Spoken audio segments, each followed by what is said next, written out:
3,600 manggagawa ang nabigyan na ng permanent residence Enero hanggang Pebrero ngayong taon. Bahagi ng 33,000 manggagawa na planong pabilisin ang pagiging permanent resident ng bansa. One-time initiative ito ng Immigration, Refugees and Citizenship Canada o IRCC sa mga nagtatrabaho na sa Canada. Pangako na bahagi ng Budget 2025. The first consideration is you need to hold a work permit, number one. Number two, you need to have applied for permanent residence.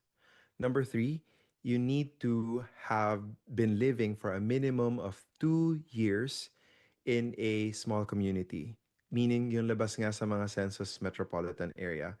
And fourth guideline siguro na hindi naman eligibility guideline, you don't need to do anything so long as you have applied for permanent residence.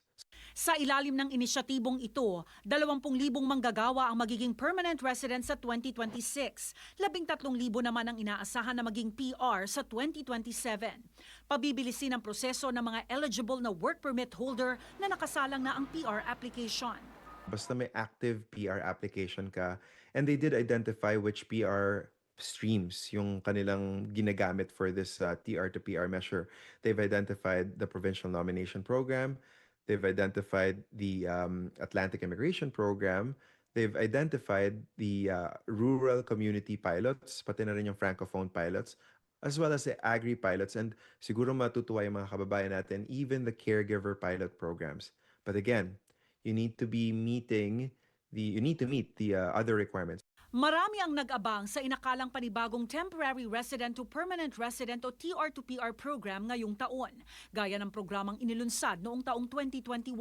I think what they were trying to avoid is a repeat of the chaos of 2021. Ang daming broken hearts because they didn't make it for that one.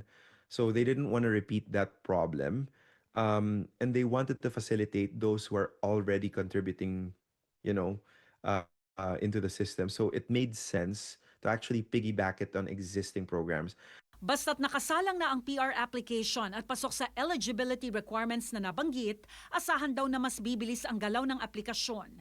Oportunidad na maging PR sa mga nasa rural communities ang naging prioridad ng Canada. Pero ayon kay Dangzalan, pag-isipan munang mabuti kung may planong lumipat. Na wait for the guidelines. Kasi pag lumabas yung guidelines, hindi na natin alam kung ano itsura niya. Lalo na kung walang detalye. Wag biglang impulsive. Rhea Santos, OmniNews, Vancouver.